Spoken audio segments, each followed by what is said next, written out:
Welcome to the WP SEO Show, brought to you by SEO Hive, your proactive white label SEO partner.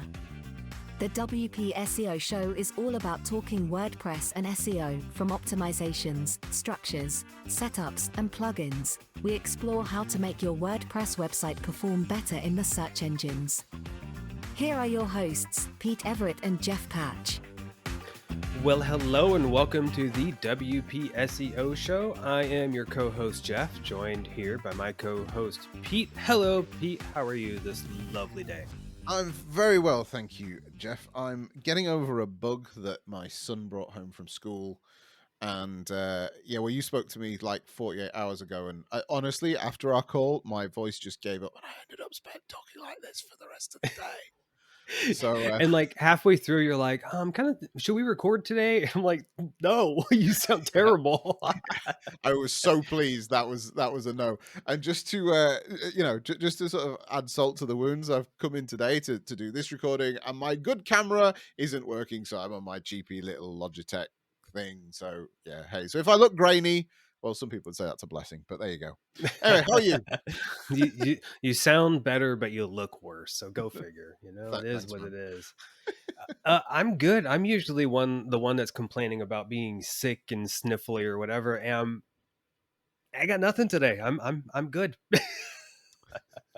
Well, of course, you've got your special Thanksgiving kind of haircut thing going on.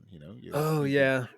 Well, scalped. actually, Thanksgiving, I think I was still pretty disheveled on Thanksgiving. I looking back at the video, I edited the video from last week, and I was like, oh boy, I'm really glad I got a haircut finally. But yeah, the missus wanted to do family photos, or her mother wanted to take family. Her mom's a photographer, so she got like her whole family together, and she's like, oh, we're doing family photos. So I had to shave and look presentable. And I thought it was like 8 or 9 of us. Like, and we got over to their house for this, and there was like 30 people there. Like, so many people were there. I'm like, do we have to take pictures with all these people? But no, we were in and out there like an hour. And now you guys get to look at my fancy semi-shaven face. There you go. Nobody cares about this. No, absolutely not. Nobody does care. But anyway, it's good to talk. It's good to share a bit about what's going on in life, the universe, and everything. So, and guess what? We didn't start this week talking about the weather, which was what was going in my mind. And now we are, though. But now we're talking about the weather. The other thing, let's skip over the weather. The other thing that dawned on me while you were talking was that. So when we're recording these things, for those of you listening, literally before the show, we say, okay, who's starting it? You starting it? Am I starting it? And some weeks it's me, and some weeks it's Jeff. And the thing that strikes me when I'm doing it, which I could see going through your eyes, was I'm saying the word co-host quite a lot. Mm-hmm. We need to find a better intro. So if anybody's got any sort of, we could ask ChatGPT, I suppose, but if anyone's got any good suggestions of how to introduce us without using the word co-host and co-host quite a lot, then that would be quite handy, I think. Yeah, write us a better intro. We're down for it. I don't mind at all. Because I mean, to actually get semi-serious, I think that's a reflection on our business relationship and friendship and everything. Because even when I say, like, I don't want to say I'm the host of the podcast, because I'm not. I would say you're more the host, but I also wouldn't say you're the host. Like, we're pretty equal here. And then the same thing with the business, right? Like, I hate saying, oh, I'm the founder of it, because I'm a co-founder. Like, it feels like I'm doing you a disservice if I say I'm the founder. And then if I'm the co-founder, it doesn't feel serious enough. So I don't know. Yeah, you see, I completely agree with you. I kind of get around it by saying, I work with SEO Hive that I co-founded with, or, here's Jeff Patch that I founded SEO Hive with, kind of thing. And you can get around that a little bit, but it was just interesting as I was sitting, as obviously it was your turn to start. And I could see you having the same thoughts and sort of panic that goes through the back of your eyes, just as you're, hey, welcome to the WP SEO Show. I am your co-host, Jeff. And then you realize you've got to say co-host again in just a minute. And I'm joined by my co-host. And it's like, well, obviously if I'm a co-host, he's also a co-host. And anyway, now we've spent 4 minutes talking about co-hosts. So, yeah. Unfortunately, though, sorry, I'm interjecting or cutting you off, but we do have some housekeeping, and that is, instead of asking everybody to go and write a review or 5 stars on iTunes or anything like that, I'm going to thank the couple that we've got. You linked me last night to the page. We've had some reviews on the podcast. I didn't even know they've been there for a couple of weeks. And so I'm embarrassed that I haven't even looked at it. I just wasn't expecting them, if I'm being honest. I read your message at like 2 a.m. last night. Like I woke up in the middle of the night and I saw that and I couldn't get back to sleep. I was so excited. I was so happy. Made my day. Thank you. Well, you should have said, because 2 a.m. your time is like 10 a.m. mine. I was awake. I was at work. You were awake. We could have done this like hours ago, but hey, there you go. Well, yeah, but then I would have been doing the podcast like this, and nobody wants that. Everybody likes my normal chippy demeanor. Chippy? I don't know. Chippy, right. Okay. There we go. Extra points if we can get the word chippy into the introduction of the podcast. Perfect. There you go. Hey, Pete, guess what? What? We have a show to do. We do. I'm pleased you went for that segue, because I'm thinking I got nothing here. Well, today we're talking all about paid discovery, why it's a good idea, how to do it, kind of, or advice on how to do it. Maybe not a defined agenda, but how we would approach it, and how we have approached it. How we have approached it, indeed. So, where do you want to start? I mean, what is paid discovery, I guess, right? I mean, we should probably clarify that just to make sure. I probably have very poor definitions, so I'll start and then let Pete clarify my poor definitions. But I mean, I think it's as simple as, right, it's getting paid to figure out if you're going to work with a client or not. I mean, and I don't look at it from the standpoint of like profiting. I look at it a way to maybe have a client put their money where their mouth is, and also cover your time to determine, to do the work that's going to go into figuring this out. Well, I think ultimately, that's really the key point, which is that doing what we do, if you're selling SEO to a client, and if you're not an agency that's listening to this, please don't tune out now, because it might help you understand a little bit about how agencies put their pricing together and to determine what's fair and what's not. And it's bigger than SEO. Sorry. And that's true. We'll talk about it in the context of SEO, but it is bigger than SEO. But doing what we do requires a background level of understanding to understand the true scope of work. It's not as easy as saying, oh, well, SEO costs X, because you don't know where you start, where you've got what the definition of success is, so where you're going to finish, what the competition levels are like, or all of that kind of stuff. You need to figure that out. And it's not really fair on the agency to have to do all that work unpaid. It's also not really fair on the agency to do that work and then discuss it with the client and basically give away that strategy for free. But then, as you mentioned, it's also important to make sure that the client is serious about taking this on, and that they've got some skin in the game, etc., etc. So hence paid discovery really does sit as a very good kind of medium for that to happen. Yeah, I'm sure I've lost the terminology, but I can think back to college and I took a class on persuasion, which sounds real slimy, but you don't realize how much of our day-to-day lives, just as, like, I'm not even talking about as a business person, just as a consumer, like, we are being manipulated or persuaded or marketed to. It's all the same thing. But there was a big one, and that was when you can get and I'm not even trying to be like sleazy sales guy, but when you can get somebody to cough something up, it makes them feel invested. Yeah. If they pay even just $5 to enter a club, they're probably going to stay at that club longer than the ones that are all free on the street. Like, that's a really stupid example, but it's probably true. Yeah. It's absolutely true. And look, I mean, this works in a whole load of different scenarios. We all know that if you run a free webinar for something and you get 100 people to sign up, if it's free, only a very small percentage of them will actually turn up on the day and time of the webinar. If you charge them $10 for it, whilst it's not a lot of money, it's not really about you profiting out of it. A far higher percentage are going to turn up because they have paid for it. They are invested in it with you. And all of a sudden you have a more meaningful discussion because you've actually got people that want to be there rather than people that just, well, I'm free at Tuesday at 2, so yeah, let's do it. Yeah. So yeah, that's it works in lots of different ways, but that's basically the premise why discovery is a good a good sort of mechanism to have. The other thing, we have mentioned this before, I've talked about how through my agency in the UK, if I'm selling SEO, I very rarely sell SEO to brand new clients. That's because selling a retainer, whether it's SEO or development work or copywriting or whatever it might be, selling a retainer to a new client is a bit like getting married on the first date. There's a whole load of kind of stuff that you need to make sure fits in order for you to have a peaceful life whilst you're running retained agreements. And therefore I sort of don't do that at all. If somebody comes to me for a project and I like the client, then we might talk about a retainer. If somebody comes and they are looking for a retainer, I say, well, hang on a minute, let's just take a step back. We've got a couple of processes we need to go through first. We'll run those as one off. We'll all make sure that we're all happy with how this is working and who's working with who, and then subject to that, yes, absolutely, we can talk about a retainer. So that's just my kind of way of looking at things, and by doing that I have a far lower churn of retained clients than I did before I put that process in.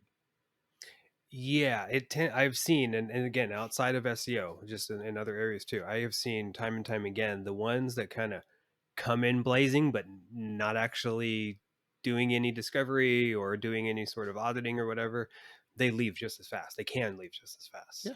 And I mean, maybe it's just that style of, I don't know, you know what I mean? Like, well, if they come in that quick, they could possibly leave in the same style, but they didn't get invested. You didn't do the work. They didn't get invested. And I'll tell you, the two scenarios that happen most if you don't run paid discovery, and both of them burn the agency.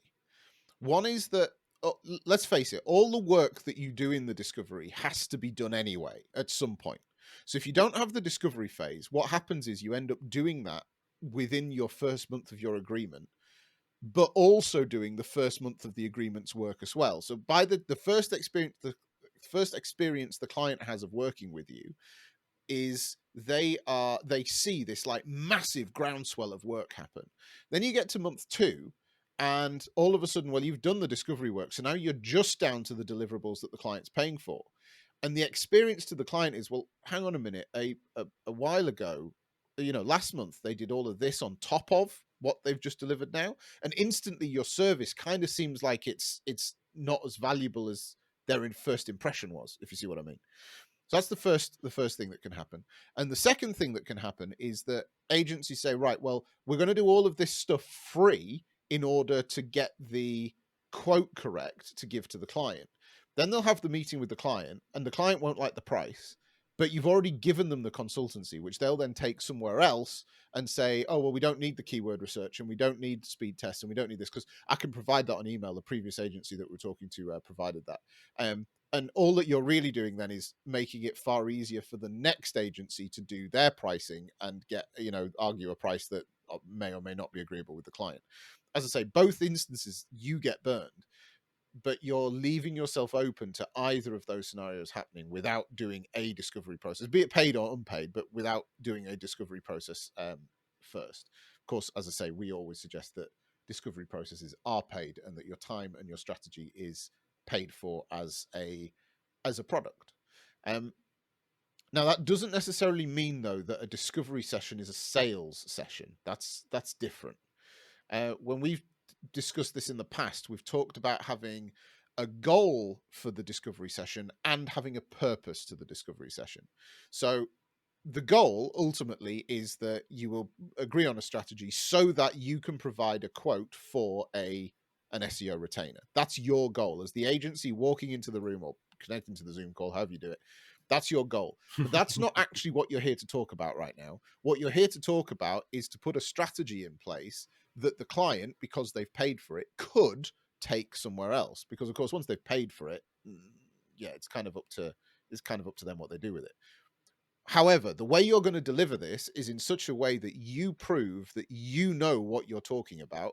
You are the trusted expert. You're now invested in this together because they've paid for it. You put the time in for it. And at the end of it, because they're so delighted with what you've done, the discussion about the SEO retainer just becomes the next formality that's going to happen. And, before you know it, everything's agreed and off we go. That really is kind of the the plan, but it's not a sales session. It's not a session to sit there and pull up all of your case studies about, well, we did it for this client, we did it for that client. This client's now turning over 9 figures, and when they came to us, they were only doing 7. That's a discovery session isn't the forum for that kind of stuff. So you do need to be aware of what it is you're actually entering into when you join a discovery call. Yeah, we started by basically outlining that, it's a good way to figure out if a client's a good fit, but it's actually an even better way to demonstrate your expertise. Yeah. And this whole came up because just the other day I was reviewing a presentation that Pete put together for one of our clients, and it was just so jam-packed with exactly what we're talking about that it blew me away, even though we've done many of these and I've seen many of them. It was just like, man, this is valuable. And what? but the whole point of it was, it's like what you were saying there. You didn't tell exactly what has to happen. You didn't say what they need to do. You basically outlined the general what's happening, where the problems are, and how we're going to approach them. It wasn't, here's the solution, you can implement it by clicking this. That's not reality. It's going to be a multi-step process, and you outlined it and you're able to describe it, and it's boom, there it is. You know what I mean? Great value for a low cost, and I'm positive that we'll work with them for a long time. Yeah, that's that's it. It all has to be rooted in reality. It's essentially a situation report, but it's you being paid for your time to put that situation report together so that you have the understanding of what is the current state of the website. How healthy is it? Is there any dev work that's needed in the background? You and I once had a client, if you remember, sign up to SEO Hive for our content pathway, and they signed up a 1-page site with no blog, and we had to go back to the agency and say, that's great, we can take the money off you each month, but where are you going to put this content that we're creating for you? And hey presto, we gave him a refund. I don't think they ever did come back, but it was, I think that was like it was like an HTML, it was like literally a page. It wasn't even, there was no WordPress, no blog functionality or whatever. I mean, like we can solve problems, but that was a little that's a little beyond the scope of what we do. But it is that. I mentioned that as kind of an absurd example, but it is that kind of fact finding. What is it you're going to be bringing into your business? What are the tools you have to work with? Because let's face it, if we were an agency and somebody brought that to us wanting us to start generating content, the discussion would be, well, that's fine. We can look at content, but before we do that, we have to build you a blog. So we either need to rebuild the entire website, which in this case is 1 page, but into a platform that we can blog through, like WordPress, or we need to build something that's going to sit alongside this and host it on a subdomain, and the costs would be this X, Y, and Z. So you can't always take it as a given that just because somebody's asking for what you do, that they're actually equipped for you to begin. So you find that out. Also, I mean, if you're niche specific, then you might have a better understanding of competition levels and that kind of thing. But again, we work with clients in multiple niches across different countries. So we do need to do some research to find out what the competition levels are. What are the other factors that people are doing to improve their rankings? Who is it that we're up against? If you come to me and selling trainers and you want to go up against Nike, that's a very different scenario to somebody that's selling local made bird tables out of a particular type of wood and is only going to sell them in a particular area where these trees grow. So you need to know all of that before you can even contemplate putting together a schedule of work, which will inform the price that you agree with the client. Now, one of the, I should have had my thought prepared a little bit more before I decided to just jump in there, didn't I, Pete? I don't think anybody's noticed. Just keep on going. No one's noticed. So one of the things we do is we include what I call a low risk offer, and that's the basically, it's a coupon, and that's a way to get them back. Do you want to kind of elaborate on that, or kind of some?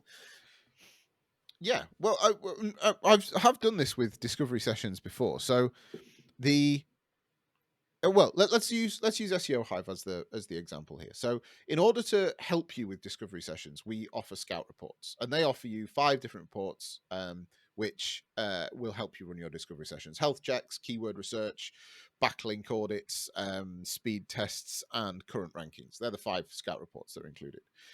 Now, if the way we run it is to say, so there's a cost to the reports. It's not very expensive. It's $97 at the time of recording. And if you then come back and onboard the site within 2 months, we will give you a $97 discount off that order. So essentially, you know, if you onboard the site with us over a period of time, the report is essentially free.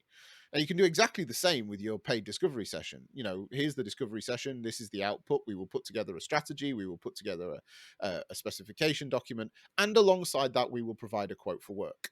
Now, if you come and, you know, if you agree to the proposal within X length of time, then what we'll do is we'll discount the cost of the discovery session that you've already paid off your first month, or off your, you know, we'll split it by 3 and offer it off the first 3 months, or however you want to do it. That's entirely up to you. But you're then also giving yourself a competitive advantage, because actually there's a psychology to selling stuff, and people thinking that they're getting money back, or getting money for, you know, getting a discount, is a hook, which obviously gives you an advantage if they do start shopping around for other prices. Oh yeah, but if we go to them, don't forget we'll get $200 off for the first 3 months. So there's a psychology to this stuff that can help you retain clients, and can help you, you know, move on to the next step of the proposal. Now, of course, the other thing with this is, if you do the discovery session, it turns out that you either don't like the client, or you think they're gonna be a royal pain in the rear, or you there's just no chemistry. You just wouldn't enjoy working with them. Then guess what? You give them the strategy, they've paid for it, and off they go. You just never give them the proposal.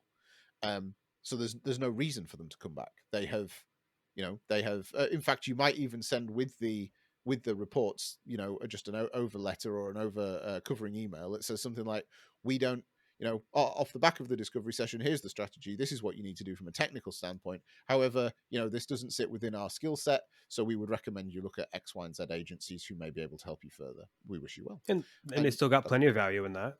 They've still got plenty of value in it. They've got exactly what they paid for. Plenty of value. They should have nothing but good things to say about you, because you've been honest with them. You've delivered the value, as you said. You've helped them on their journey, and they're now more equipped to talk to other agencies, which you may or may not have recommended, because they've dealt with you. So it's still a very professional situation to be in, but you may have just dodged a bullet. Yeah. I was going to say, you know, you started that by talking about, you know, maybe if you don't click with the client, you don't like them or whatever. And I was thinking, I usually like them, but I'm more worried about, is their site a piece of junk? Or I've met people I don't like. You know, I used to be known as easygoing, and then when I started working for myself, I very quickly realized that I must have some Marmite elements to my character, because some people have genuinely hated me. I had one guy. I was working for an agency, and there was this guy came in for his retainer meeting. Now, he wasn't one of my regular clients, but I led the team, and the guy who looked after him on a day-to-day basis wasn't there for whatever reason. He was on holiday or off sick or whatever. So I took the meeting, and the MD also had something to talk to this client about, which was completely unrelated. But he said, "I'll pop in at the end of the meeting. I'll be hanging around. Just give me a nod when it's the end of the meeting, and I'll pop in." And our boardroom was all made of glass, like 3 glass walls. You could walk all the way around it and just see in. I hated it because there was always somebody behind you pulling a funny face.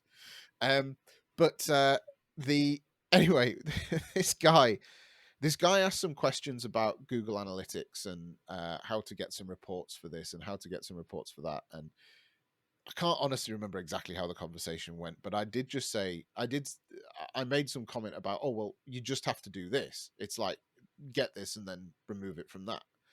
and this guy saw red, and absolutely stood up in his chair, banged the table, was calling me every name under the sun. Certainly names I'm not going to repeat on a recorded podcast. Most of them had 4 letters in, and the anyway, the MD was literally walking past the door, dove in, and said, "Pete, I think you best leave." And it's the only time I've ever been kicked out of a client meeting. But that guy hated me. I'd only been in the room with him for like 40 minutes, and he hated me, absolutely hated me. So needless to say, I was given a very wide berth on that account for the rest of my time at that agency. They didn't leave. They didn't leave because of me. I have no idea whether they I've no idea whether they ever said that they never wanted to hear from me again. They did. The MD wanted me to write a formal apology to them, and I refused because I thought it was unacceptable that he'd flown off the handle at me in the way that he had done to somebody that he'd never met before. But that was it. So I must be relatively Marmite. Well, this explains why I get so many of our clients asking if they can deal with me instead of you. I didn't know. I thought it was just based on time zone. What's going on? What happens is all the American clients want to speak to the guy with the British accent, and all the British or European clients want to speak to the guy with the American accent, and the Aussie clients just don't care which one they get. They right? don't. They're restricted by time zones, and they'll take what they can get. Yeah, absolutely. Depending on which side of Australia they're on can determine whether they're dealing with you or me. So apart from if they're dealing with you, you can be like 20 hours behind them. So well, it's like time travel. It's weird. Like, hey, Happy New Year. It's still New Year's Eve here. Oh man. That's it's actually kind of funny. That's not exactly how it works out. We actually do tend to have the people in Europe book with Pete and the people in the States book with me, and then Australia is a coin flip. I think that does literally is what I said. They're just like, that's the closest to my time zone I can deal with. It's because when I see like meeting times that you have, it's like 4 a.m. my time. I'm like, yeah, no one's booking. No one in America's booking that. Well, that's the thing. So we use Amelia as our calendar plugin on the website. So when I get the email notification, it says the PST time, the Pacific time. Oh, yeah. So I'll get the email notification website is saying, like...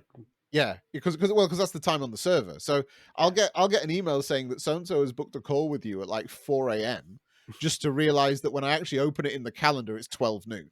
But that's yeah. Took me a few emails to get the hang of that one, I'll tell you. The scheduling and booking and time zones is a thing. I've gotten in a habit of like clarifying the time zone in every conversation that I have. Like, well, not in a conversation, but any type of, negotiation or whatever. Like I play nerdy segue, but I play some games or whatever, and I'm in a few tournaments, and we have to figure out when during the week we're gonna do. Well, I actually play in the East Coast bracket, even though I'm in the West Coast, because I would rather play at like 5 o'clock my time than 8 o'clock, which is family time, TV, dinner, you know what I mean? So yeah. I'm always like, hello, how about this time P or EST? And like, so I'm just like all over the world now. And I've always been so bad at that until this last year, all of a sudden, and just time zones.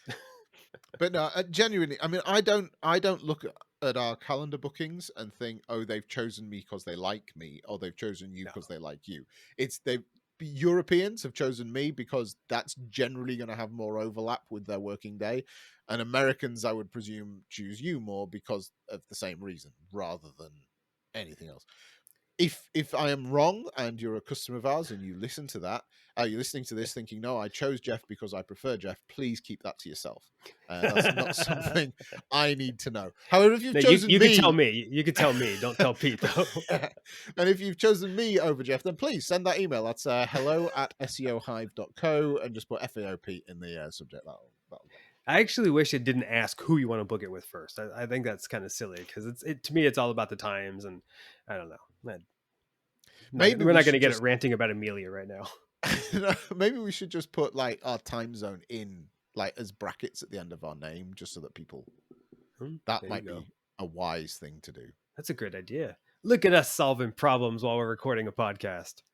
Now, to give this week's shout out to Carl Van Duzen, he did say that we should just record our team calls, which actually is now what this has turned into. So a little bit. There you go, Kyle. Shout out in Well, another show. since we're on the subject or on the topic or whatever, since we're doing shout outs, as we wind this down, there are a couple um, really simple, easy to implement into your agency products like this that we're talking about. And that's because we provide a couple of them. First one would be our scout reports that we talked about. We also have our local SEO audits and our technical SEO audits. And those, as we've kind of talked about it more, I'm not going to get into big selling our services on this right now, but those are things that you literally can order from us and get all the info that you need to help solve that or have that client meeting and hopefully sell them.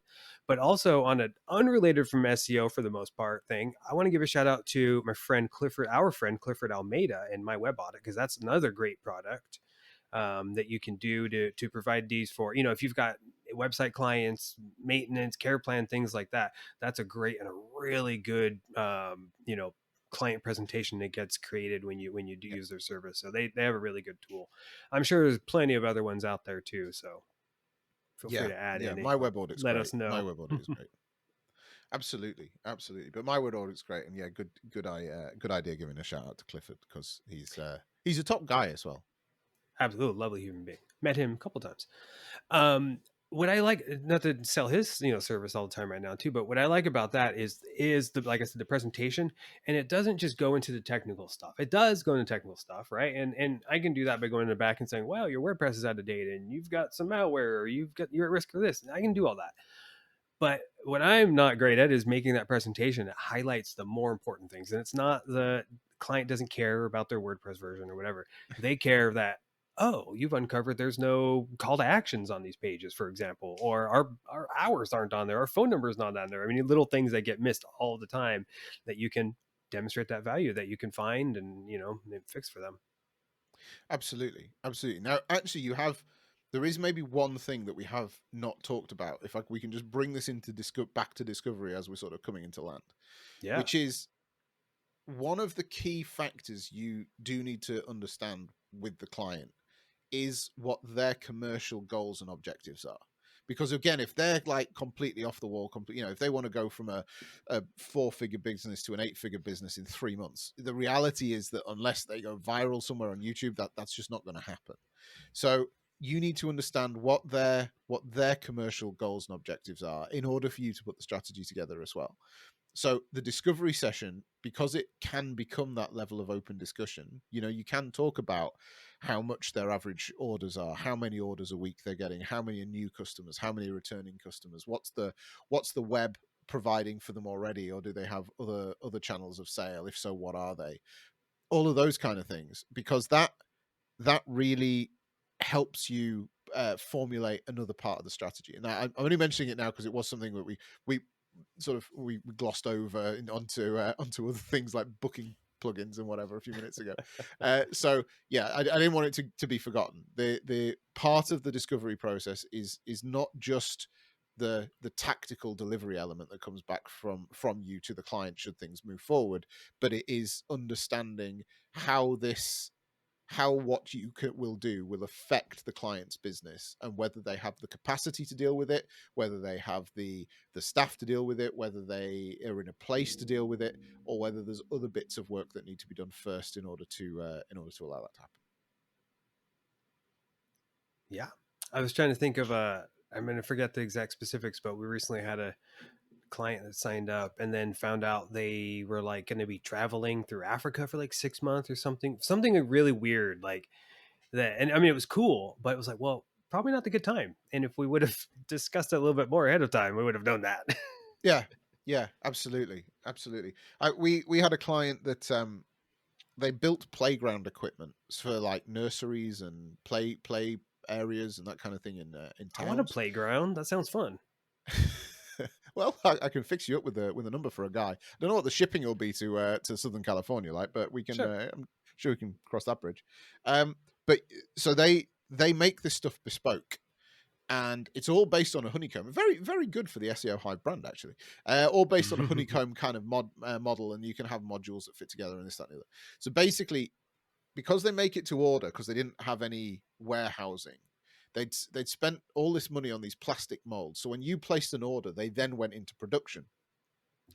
And I had this meeting with these two guys, one of whom was significantly older than the other. My read on it was the older guy had put the money in, and the younger guy was the brains. That was my kind of my kind of read on the room. Might be completely wrong, but anyway, I asked the question. So okay, so if I place an order today, when can I expect delivery? He said, well, if you place an order today, it's a 14-day turnaround on the thing, so you can have it in 15 days. So 14 days with us, then we'll deliver it next day. Okay, great. So if I've placed an order today and then you come in and place an order tomorrow, when can you have your order? And the old guy said, oh, you can have it the day after you because it'll be 40. And the guy next to him said, no, it can't work like that because the molds are tied up for 10 days on the first order. So the second person's 14 days can't start until day 11 of the first order, if you see what I mean. And the guy couldn't get it. So right, okay, so we figure that out. So you're now looking at, let's say, delivery within 4 weeks. So if I've placed an order today, you've placed an order tomorrow. If you then place an order the day after, when can your order be delivered? And it just showed very, very quickly that if we went and drove a whole ton of traffic to this site and got orders for playground equipment, he was going to have a whole load of peed off customers very, very quickly. Yeah. So the outcome of the meeting wasn't that they needed an SEO retainer from me. The outcome of the meeting was he needed more molds or a warehouse where he could build this stuff and store it to deliver.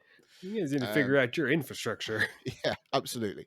And whilst that has nothing to do with SEO, it's just good business advice, business sense. The work we do affects people's businesses, and we would be doing it wrong if we send so many inquiries or so many sales through their doors that they can't handle with them. So we need to make sure that there's the economy of scale on their side of things to accommodate the increase that we're anticipating sending through. Yeah. You know, at SEO Hive, we don't require sites that we onboard to go through an audit process, but we've discovered things when they have signed up, and we've discovered things before if they did do an audit. And we've got no qualm saying politely that it's not right. We're not the best fit for you, or you're not the best fit, or you're not in the right stage. We've got no problem saying that. It feels I'm not a person that likes to say no, just generally. I hate saying no. No, I'm with you. But I always feel so much better when I can kind of pull off that Band-Aid and say, look, this, I've just got to be honest with you. It's not the best fit for whatever the reason is. And here's what I recommend. And that's, I don't know what happened. I don't know if you know what happened to that company afterwards, but hopefully they learned from that meeting. They went out and, they ordered a bunch of extra molds, and now they're super successful. But, if it's, we like I said, we don't mind saying no. And also that's, thankfully we're in a position where we can do that. And I know some people aren't, but trust me, you're better to say no than to say yes if you aren't sure. Yeah, absolutely. That's it's a key thing too. It's just being responsible. I know it's not fun, and I know everybody wants to see their businesses grow. They want to see their clients' businesses grow, but I was going to say there's a right way and a wrong way to do that. That's not entirely true. There's lots of different ways to do that. But what you need to make sure is that the work that you do doesn't back your client into a corner that might negatively affect their business, because that's just completely counterproductive. You may as well have not got them the sales in the first place if they're having to refund people and deal with bad reviews. So, yeah, look, you're right. We don't. You could go and just onboard any site with us, but if a site comes to us that hasn't been through an audit process, guess what? Within the first few days, we're actually doing the audit of the site, and if it's not a good fit, we will approach that agency partner and say, we don't think we can work on this because of X, Y, and Z. So is there a plan to address that? If not, we'll give you money back. And that's it. We're done. And just because we can't, it's not right for us to proceed in some instances. We don't do that very often. The vast majority of times, I think I'm thinking like twice. I was going to say, I think we can count on one hand the number of times it's actually happened. And we talked about one of them earlier. Yeah, absolutely. But that's partly because we've structured our products in such a way that whilst we don't have an official discovery session, there's a logic to our products. We have clients we've worked with for years, some that we've worked with from the start, that when they get a new lead come in, buy a set of scout reports. So we already know at that point, before they're on monthly fees or retainers or anything like that, whether it's going to work. And we've I suppose, educated our clients that this is the way our process works. You get a scout report, you get a tech audit, you get a local audit, we get the results of that, we have a chat about it, and then there you go. That's, if we're good to proceed, what our offering is. Yeah. And then at the same time, we've got a lot of agencies that are super equipped and really knowledgeable, and they do a lot of that themselves. And boom, they sign up and they're all ready to go. So, a lot, they're doing that, their own version of it. They've got their own paid discovery or their own process, and they can check it off. So, and it's fantastic. And in either situation, these relationships work very well, and we see them last longer than other ones. You know what I mean? It's the data is, you can't deny it. It's great. It's absolutely, completely clear when you see the effect that it has on a business over a number of years. And I realize that the second half of this discussion has been far removed away from the paid discovery. It could just be discovery. But just to drill that point home, the strategy that you provide should never be given for free. That's not, you take your car to the mechanic, he will charge you a diagnostic fee to find out what's wrong with your car. That's exactly what you're doing here. It's like a diagnostic. What is needed? What is the situation? All of that work, that knowledge, that expertise that you bring to the table has value, and you need to be able to be recompensed for that suitably. I think we're done. I think so. I feel like we've talked about that one exhaustively. Well, I tell you what, I can just start to feel my throat starting to go as well. So it's a good time to wrap up. But there we go. No, I think it's been. I hope it's been worthwhile. It's been fun. It's certainly been more achievable today than it was 2 days ago for my throat, and I got all the way through it. So there you go. Yay! I'm glad you're feeling a bit better.